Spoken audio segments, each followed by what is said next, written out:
તો ભારત 2-3 લેવલ પર એનપીટીનો વિરોધ કરતું હતું. પહેલું લેવલ એ હતું કે આ પાંચેય દેશ કે જેને આપણે ન્યુક્લિયર વેપન સ્ટેટ જાહેર કર્યા છે, અમેરિકા, ચાઇના, રશિયા, ફ્રાન્સ અને યુકે, એ દેશ પોતાને ન્યુક્લિયર વેપન સ્ટેટ જાહેર કરે છે અને એ સિવાયના દરેક દેશોને non nuclear weapon state. Bharat કે અમને આ ભેદભાવપૂર્ણ નીતિ લાગે છે, ડિસ્ક્રિમિનેશન છે.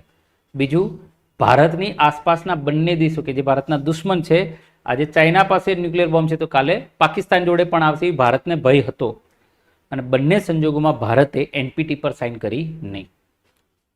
તો પાકિસ્તાને કેમ સાઇન ના કરી? પાપા મેરી જાન. પાકિસ્તાન એટલું સમજે છે કે હું તો હોશિયાર નથી, મારા પપ્પા હોશિયાર છે. પપ્પાએ સાઇન ના કરી એટલે આપણે સાઇન કરવાની થતી નથી. પપ્પા કંઈક સમજી વિચારીને સાઇન નહીં કરતા હોય. એની પાસે આવી કોઈ ભેદભાવપૂર્ણ નીતિ નથી, એની પાસે આવા કોઈ એવા નિયમ, કારણ કે વિચારવા માટે થિંક ટેન્ક જ નથી. આપણી પાસે તો આટલી મોટી ટીમ છે, થિંક ટેન્ક છે, એની પાસે તો કંઈ છે જ નહીં. તો એને એક જ વસ્તુ વિચારી, પાપા મેરી જાન. પપ્પા ના પાડે એટલે આપણે ના પાડવાની. પપ્પા હા પાડશે તો આપણે હા પાડી દઈશું. એટલે એને એનપીટી પર સાઇન કરી નહીં.